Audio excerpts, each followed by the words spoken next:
Hi everyone! In this tutorial we are going to talk about abstract classes and abstract methods. So as you can see, we have a simple class called animal, we have one more class called bird which is going to inherit that animal class, and we have one more class called dog which is going to inherit animal as well. So if I go to the program, we can see that we are creating an instance of the dog and instance of the bird. So I can quickly do something like this. I can create an instance of the animal. So let's do that quickly. As you can see, we successfully created an object of the animal.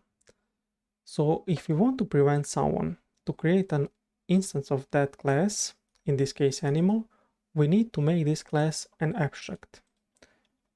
So I did that, and now we should see that compiler is complaining because we cannot create an instance of the abstract type. So we successfully prevented someone from creating an object of animal class because, let's say, we only care about the specific animals such as dog, bird, and so on. So let's quickly delete this part of the code and let's talk about abstract classes. So as I mentioned, we prevented someone from creating an object of this animal because abstract class is preventing that. Abstract class can contain all the things that normal class can contain, such as fields, properties, getter setters, constructor, and so on. So let's quickly add integer age field, which represents the age of the animal. We can add getter and setter. We can add constructor without parameters, for example. So we can all of that. But let's quickly add one abstract method. Let's say void say hi. So what is this? This is the abstract method, which means that we are only declaring the method. And this method is going to be implemented in all the classes which are going to inherit the animal class.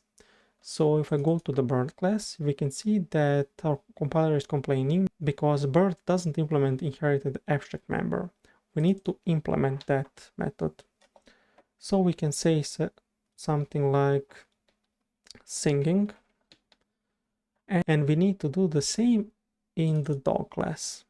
We need to implement the method from the abstract class, and we want to say, let's say, barking.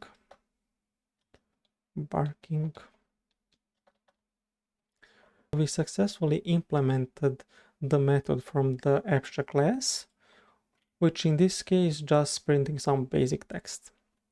So we introduced the abstract classes, we introduced the abstract methods. So as you can see, this is pretty much similar to the declaration that we have in interfaces, but we need to specify access modifier and we need to use abstract keyword.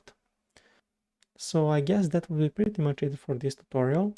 I hope that you enjoyed and see you in the next one.